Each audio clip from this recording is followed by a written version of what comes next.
Wildes took something during the break. We own one right now. Yeah. Because I'm nervous. How about what? Dying. Oh my God. You only live once. You know what I'm saying? You gotta just... What? You were normal 5 minutes ago. I started thinking about the group of that. It got you. Yeah, No, man, we gotta live our life right now. You psyched your own self Next out. thing you know, guy with the mask and the big horn going on the big Dude, read the letter. I wasn't there. plague thing. This is Brew's time to shine, not yours, Mr. Funny Pants. Welcome to the most motivational segment on sports. Also time we read some viewer mail. Dear Wildes, love the show. We know you receive our letters. Do you ever send any? Wow, that's actually a great question. Cheers, Ryan and Brian. We actually do send our holiday cards out. So happy holidays from the First Things First squad. Love it. And What happened to the real cowboy? that's the real cowboy. That is. You should take The your one with the muscle. It is. The muscles are all right up underneath it. Yeah, that's I like that you wear the hat on top of that. It also reminds me, there's a good opportunity for a Cowboy Brew Santa Claus collab here. Sure. Why? Well, again, it's Don't you dare. just the Cowboy Brew and Santa Claus share some. Both have a beard. Is what I'm saying. All right, before I get to it, though, I do have this announcement about the Bud List. Because the Wow. Oh, I Bud forgot we List had was an on a heater. Yeah. Yes. 14-1 by my own choosing, because I knew Yeah. one was going to have to lose when I put two guys on that were playing each other. But Nick Wright killed the Bud List. What did I do? Nick Wright sat, as I was winning, Greg, as everybody I motivated was cooking, Yeah. and the Chiefs were plummeting. I looked across the desk and Nick's sitting there in his little puppy dog eyes and all sad, I like, remember that.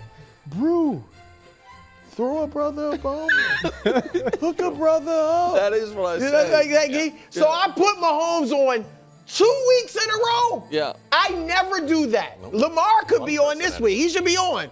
But I'm not putting him on because I generally don't put guys on 2 weeks in a row. I put Mahomes 2 weeks in a row to help Nick out. And last week was terrible. the Bud List. Mahomes was pretty great. Lamar, but he lost. Lamar was struggled. So we're back to the regular old Bud List. Oh, great. All right. So at number 3, J.J. McCarthy. Now, Greg, you're up there in Minneapolis. There's no nice way to put this. Nope. You've been a disappointment. I mean, it's just 9 yards. Come on. First of all, because you can't stay healthy.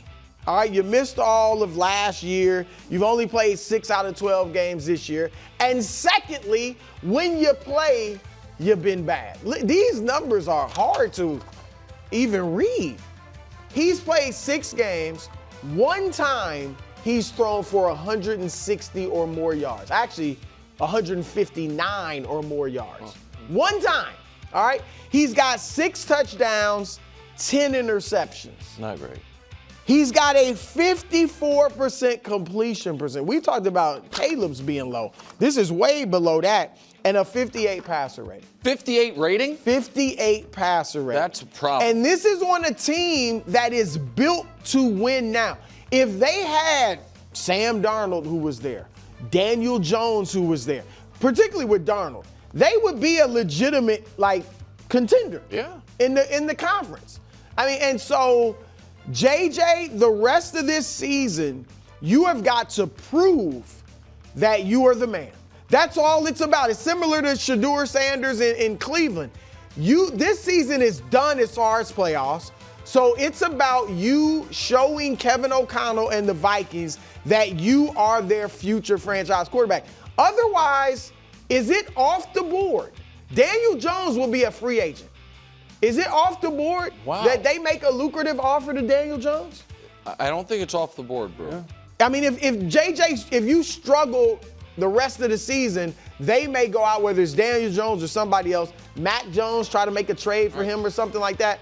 So you could be in Zach Wilson territory if you don't produce the rest of this season. So JJ, look, I'm pulling for you. I am actually pulling for you. All right, at number 2, CJ Stroud.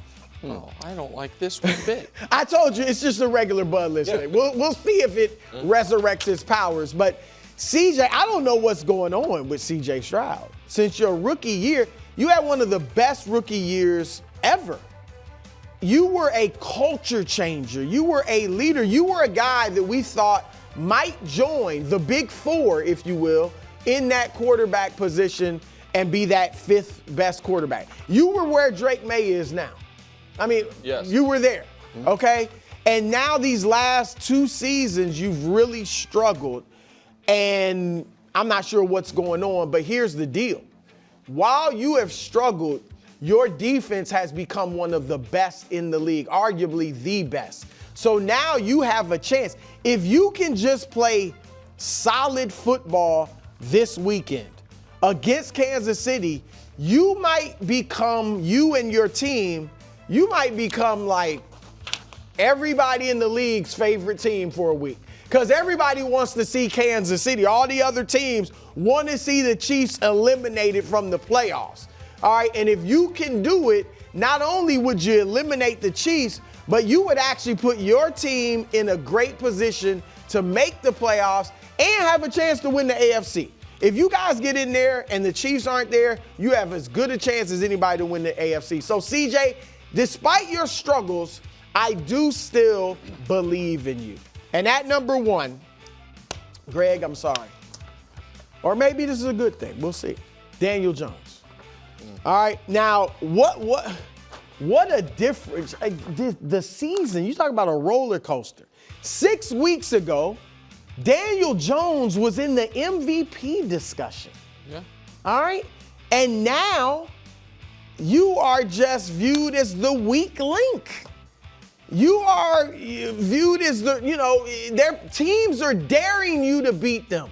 We're shutting down the run game. And Jonathan Taylor, we don't think Daniel Jones can beat us. Now, you've been fine. I mean, you had a couple bad games, but you haven't been horrible overall, but you've just been solid. You haven't been able to put the team on your back and carry them to victories.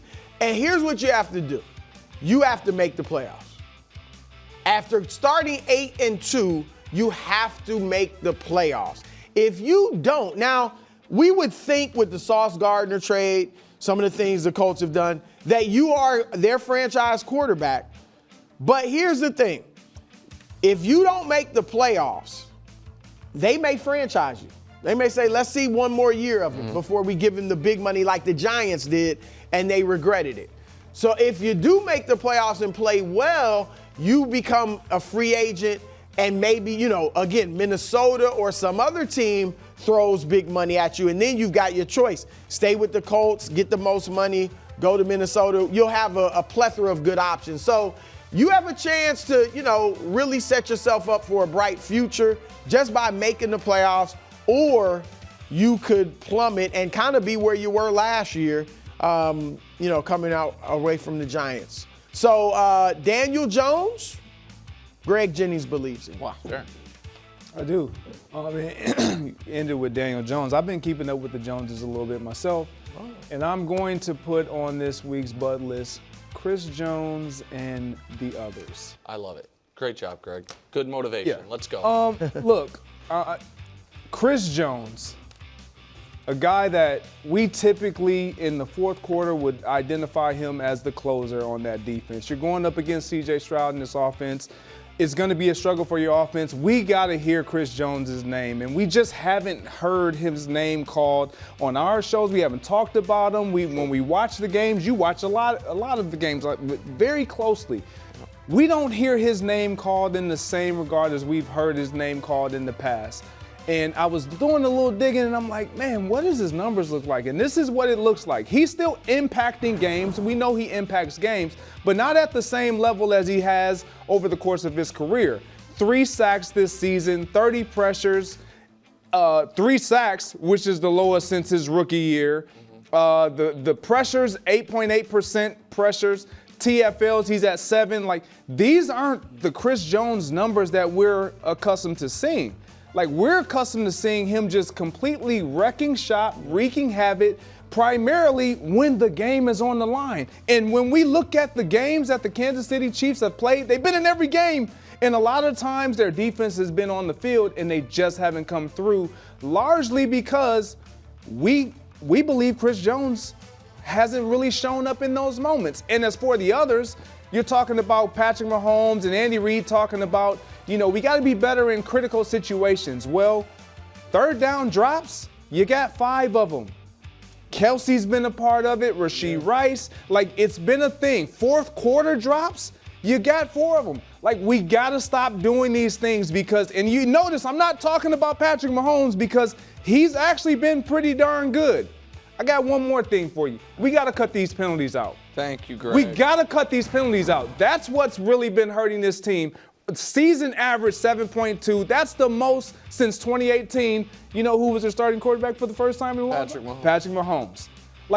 And They're last not 3 games they're not were worse. accustomed to having all these penalties, but the last 3 games has been outright ridiculous. You can't win this way when your backs are already up against the wall. Chris Jones, everyone else, we know Patrick Mahomes is going to show up. Everyone else needs to show up too. And I'll end with this. I know I've been on record saying I don't believe this team is going to make the postseason. However, we all kind of want to see this team make a push. We don't want to see them eliminated really before the postseason. Yeah. We really want to see what shakes out. You want them in there. I kind of do. I'm not gonna lie. You want them. We want them. Well, it's 4:13 on a Thursday, which means you're in for a real treat. It's time for one of the best sports media ombudsman segments you've ever heard in your entire life. It's time for the sports media ombudsman segment that was referencing. Thank you so much, Kevin Wildes. Every time I see that stupid doorstep of destiny wheeled out, and I see Brew being oblivious to the trumpeters, I get a little wistful that I made a bad trade. And then at 4:13 on Thursdays, I'm like, you know what, it was worth it. And today it really is, because today, instead of casting aspersion on any members of the sports media, we're going to try to inspire some members of the sports media to do what many might say borders on unethical, but it's the right thing to do. Here's something. So this is one of my favorite times of the year. Pro Football Hall of Fame semifinalists have been announced. And when you see the list, you are reminded how hard it is to get into this group. Like, if we could show the list of the semifinalists, it's like, oh my God, you're only going to be able to pick 5 names from this, where, again, I'll tell you some of those people are, but Breeze, Fitzgerald, Frank Gore, Witten are the new ones, but then there's also Kuechly, and there's also Terrell Suggs, who have been waiting, 5 great offensive linemen, Eli's been waiting, all this. Only can pick 5 a year. And in going over it, you see 3, KW, great New England Patriots that have been waiting. Adam Vinatieri, Vince Wilfork, Rodney Harrison. The other news from this year's Hall of Fame is, for the contributors coaches category, and there's usually only 1 let in a year, there's 2 Patriots, Robert Kraft and, of course, Bill Belichick, who is the greatest coach of all time. So here is what I am calling on the 50 members of the Pro Football Hall of Fame committee to do. Because you have a very special opportunity, because next year, Rob Gronkowski becomes eligible. And the year after, Tom Brady becomes eligible. So this would take a bit of collusion and a bit of conspiracy, but I texted Gronk to see if he'd be okay with it, but he hasn't gotten back to me. Here's the idea. Let Kraft in now, this year. Ask Bill to wait. Bill's going through some stuff. I don't even really know if right now he'd like the spotlight on him, and Kraft's the older guy, let him in. And then make Gronk wait 1 year. Okay. And as a celebration of the greatest dynasty, which to this point it is, in NFL history, have the Pro Football Hall of Fame class of 2028 be this. Show it. Tom Brady, Rob Gronkowski, Adam Vinatieri, Vince Wilfork, Rodney Harrison, with the coach that gets in is Bill Belichick. I don't hate this at all. That would be the entirety of the class. Brady and Gronk are obvious no-doubters. Vinatieri, Wilfork, and Harrison are all eventually getting in. The only person who really would maybe be upset is Gronk. You're not going to be first ballot. We're going to ask you to wait a year. Or I guess the other way to do it would be like, hey, tell Brady he's eligible a year early. Either way, a way to commemorate the greatest long run in the history of pro football, a true dynasty by any measure, put them all in together in a couple years with Tom Brady and Bill Belichick at the head of the class. I don't hate this at all. This look. was a good meeting. I think it would be awesome to see like that team go up there. Here's a few objections though. Sure. And Greg maybe can answer this. I mean, it is important to some guys to be first ballot. Yes. You know, You'd have and to that's ask the thing. Gronk if he's okay with it. So I mean, you want to be first ballot, number one. Number two. And he's very much this. Of course, but yeah, clearly. yeah. Obviously, him and obviously Belichick, like they're clearly first ballot. And the other thing is, while again, it would be cool, those guys didn't all play the entire dynasty. No. Some were from the first era, some were from the second, you know what I mean? But So Belichick and they Brady were with all of Yeah. them. I mean, I think it'd be an awesome thing, but And if the better don't know, way it's than making Gronk wait is saying, hey, Tom Brady, as a hat tip to the fact that you do have 7 Super Bowls, we're going to make your Hall of Fame wait 4 years instead of 5. but then that and put him in becomes next a year. precedent. Right, that becomes tougher. now I think when it's Mahomes easier to is just done, be it's like, like, hey, voters. hey, why don't I get in Just early? don't vote Gronk. If Gronk's, tell Gronk, ask him. Be like, hey, if we don't vote you in next year, but then you all go in together, would you like that? If he says yes, I think it'd be sick. I think it'd be sick Great to have idea. a Patriot I Hall don't of think Fame they'll do class it, though. with Belichick. I think the voters will feel like we got to leave sentiment out of it. We got to just 100%. Yeah. Are you kidding me? This looks good, and it feels good to every Patriot fan out there. But And in about 25 years, remember, Pats fans, that I supported this, and I support something very similar for Chris Jones, Kelsey, Mahomes, Andy Reid. Everybody the problem. involved. Mahomes gonna play much longer Yeah. than all those guys. Also, just for the record, you want to look up playoff yards with Julian Edelman, Hall of Fame adjacent. He's not a semifinalist, believe it or not. He's not eligible. What? Yeah. Sorry about that. Shockingly. Shockingly, they were like Reggie Wayne, Julian Edelman, and for the 6th straight year, Reggie they were Wayne's like, we'll go Reggie Wayne. Reggie Wayne's good. All right. A quick lesson about Hollywood. Oh, wow. Well, This Hollywood. really is a vintage wild segment. Really, some news about Hollywood. You know, when you're a main actor, a Hollywood actor, right? You open up movies. And if your movie bombs a few times, you got to sit down with your agent and be like, you know what? We might have to start taking supporting actor roles. Let someone else be the star, and we're just the sidekick. Cam Ward is on the precipice of that happening. Oh my. Here's the thing about I believe in Cam Ward, but I want Cam Ward to get back to main character moves. He was the main character, obviously, #1 pick in the draft. Came out and he got a little bit of attention, wasn't winning any games at all. And he's like, I'm the main character. Let me just spit truth like a real, like I'm in a movie. Didn't necessarily lock in. I've only won 1 game. So now, Cam, who went 1, is playing against Shador, who went 144. A lot of the conversation is about Shador's second start. Now, they trained together, and it's like, Third you got start. Third. No, he started 2, got in 1, right? Yeah, so this would be his 3rd start. Third yeah. start. Started to play okay. one. Yeah, you're fine. Keep Third going. start. I thought you had 2 starts. Anyways. Third start. Third start. Third start. Third It's- start. Yeah, the whole week. yeah. Third start. Any event. They were training like, we're 1 and 2, maybe I go 1, maybe you go 1. No, it turns out Cam was 1, Shador was 144. But the conversation is, hey, what does it look like if Shador beats Cam? Yeah. And Cam is just a character in Shador's movie. Yeah. The other problem, and this is a major issue, you're also the supporting character in the Myles Garrett movie. You've been sacked 48 times in 12 games. Not hard math, 4 times a game. Myles Garrett needs 3.5 sacks to tie the record. 4 to break. 4 would get you over the record, and then you're shown ad nauseum getting the record over and over. Cam Ward, you have to win this game. And I'm a Cam Ward guy. I've established myself as the Cam Ward guy on the show. People are taking shots at you because you want to go for it on 4th and 2. He's like, hey, we got nothing to lose. We're a 1-win Titan. You're right. It's good leadership. So, you get sacked 4 times a game, all right? The Broncos sacked you 6 times. The Seahawks sacked you 4 times. You're going to get sacked 4 times. It's just the way that it is. Just don't get sacked by Myles Garrett 4 times. That's all I'm saying, okay? Myles Garrett's coming around? No way. Incompletion. Run into a different guy. But do not end up on the Browns reel. They're going crazy, shooting fireworks. Who knows what's going to happen? Can I ask you? Because you're on the ground. It's a huge loss. Can I ask you a question, kid? Next week, it's Caleb. Oh. Let Caleb get sacked and lose the record.